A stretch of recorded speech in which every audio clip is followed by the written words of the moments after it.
નમસ્કાર, સાદર પ્રણામ. આપ સર્વેનું માર્ચ 2025ના આ રાશિફળમાં આપનું હાર્દિક સ્વાગત છે. મેષ રાશિવાળા જાતકો માટે માર્ચ 2025નો જે મહિનો છે કેવો રહેશે? મેષ રાશિવાળા જાતકો જે છે એ મંગલથી સંચાલિત હોય છે. મંગલનું ગોચર જે છે એ 3rd હાઉસમાં ગોચર કરશે, મિથુન રાશિમાં.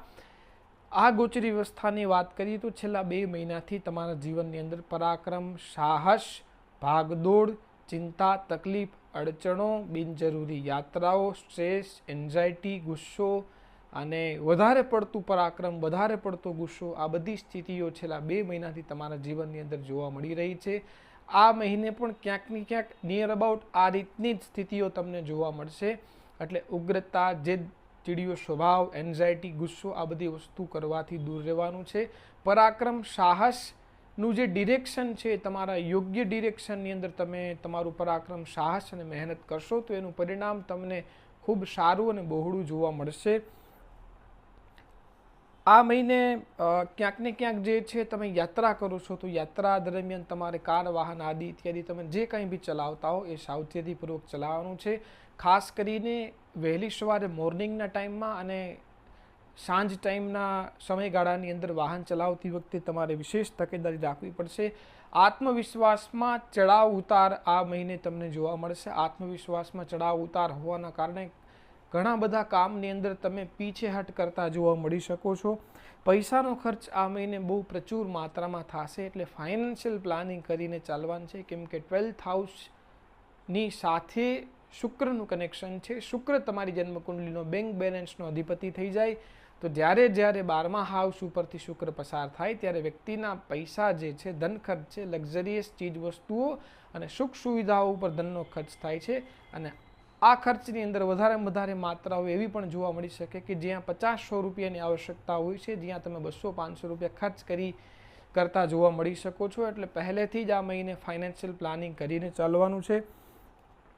બિનજરૂરી ખોટા વાયદાઓ, ખોટી જુબાની, ખોટું બોલવાથી આ મહિને બચવાનું છે. ખોટા સ્ટેટમેન્ટ આપવાથી આ મહિને બચવાનું છે, અન્યથા તકલીફ, અડચણો આવી શકે છે. પૈસાની લેવડ દેવડ કરવામાં વિશેષ સાવધાની રાખવાની છે. કોઈ જગ્યાએ વિટનેસ પડો, જામીન પડો તો વિશેષ તકેદારી રાખજો. આ મહિને તમને થોડી ઊંઘ ડિસ્ટર્બન્સવાળી જોવા મળી શકે છે. ઊંઘને લઈને થોડી તકલીફ, અડચણો આવે. રાતની ઊંઘ કટકે અથવા તો ઊંઘ પૂરી ન થાય આવા સંજોગ બને તો આ સમયગાળા દરમિયાન તમને રાત્રિ સુક્તમના પાઠનું તમે શ્રવણ કરીને સૂવો તો તમને ઊંઘની માત્રાઓ એક સારી એવી આવી શકે એવા ગોચરી વ્યવસ્થા જણાવે છે. શક્ય હોય તો 14 માર્ચ 2025 સુધીમાં સરકારી કામકાજ જેટલા બને એટલા ફાસ્ટમાં નિપટાવવાની કોશિશ કરજો. અન્યથા પછી સરકારી કાર્યોમાં તકલીફ, અડચણો અને ડીલે તમને જોવા મળી શકે છે. અને આ મહિનાની અંદર તમે સરકારી ક્ષેત્રના કોઈ પણ અધિકારીઓથી અથવા સરકારી કાર્યોથી તમને થોડી તકલીફ, અડચણો પડતી જોવા મળી શકે છે. એટલે કાર, વાહન આદિ ઇત્યાદિ તમે જે કંઈ ચલાવો તો એમાં તમારા ડોક્યુમેન્ટ્સ જે છે તમે કમ્પ્લીટ રાખતા, ખચકાતા નહીં જરા, એ રાખવા જરૂરી છે.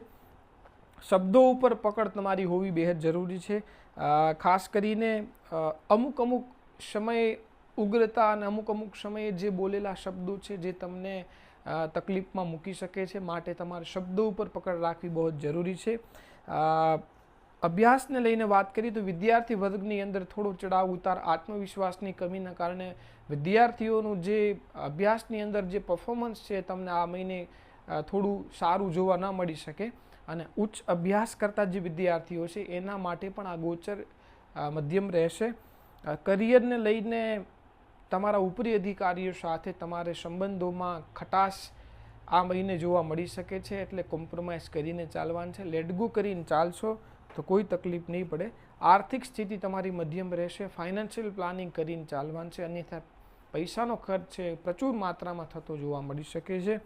વૈવાહિક જીવનની અંદર તમારે કોમ્પ્રોમાઇઝ કરીને ચાલવાનું છે. 7મા ઘરના અધિપતિ સાથે રાહુનું ઇન્ફ્લુઅન્સ છે, એટલે ત્રીજા વ્યક્તિના કારણે તમારું લગ્ન જીવન તકલીફ, અડચણોમાં મુકાઈ શકે છે અથવા લગ્ન જીવનમાં તકલીફ, અડચણો, કજિયો, કંકાસ અને ઉગ્રતા આવી શકે છે. તો અન્ડરસ્ટેન્ડિંગથી ચાલશો, લેટગો કરીને ચાલશો તો કોઈ તકલીફ નહીં પડે. પાર્ટનરશિપથી તમે કોઈ પણ જગ્યાએ જોડાયેલા છો તો એમાં પણ તકલીફ, અડચણોનો સામનો કરવો પડી શકે છે, તો તમારે કોમ્પ્રોમાઇઝ કરીને ચાલવાનું છે. વૈવાહિક જીવનની અંદર વાત કરી લીધી. સ્વાસ્થ્યને લઈને મોસમી બીમારીની ચપેટમાં ના આવો. જે લોકોને blood pressure, piles, prostate, kidney stone, sugar, cholesterol, આંખ, હાર્ટ, હડ્ડી અને પીઠ કમરને લઈને પ્રોબ્લેમ છે, એ લોકોએ પોતાના હેલ્થનો વિશેષ ખ્યાલ રાખવાનો છે. ફિમેલ્સની અંદર ગાયનિક ઇસ્યુની અને યુરિનરી ટ્રેક ઇન્ફેક્શનની શિકાયત આ મહિને જોવા મળી શકે છે. એટલે ખાનપાન ઉપર પૂરેપૂરું નિયંત્રણ રાખવાનું છે. બને એટલું ભોજન સાત્વિક લેવાનું છે. નોનવેજ ડ્રિંક્સનું સેવન તમે કરતા હો તો સદંતર એનાથી દૂર રહેવું, બંધ કરી દેવું. અને પાણીની માત્રા બોડીમાં વધારે રાખવાથી આ તમે ઘણી બધી સ્થિતિઓમાંથી બહાર નીકળી શકો છો.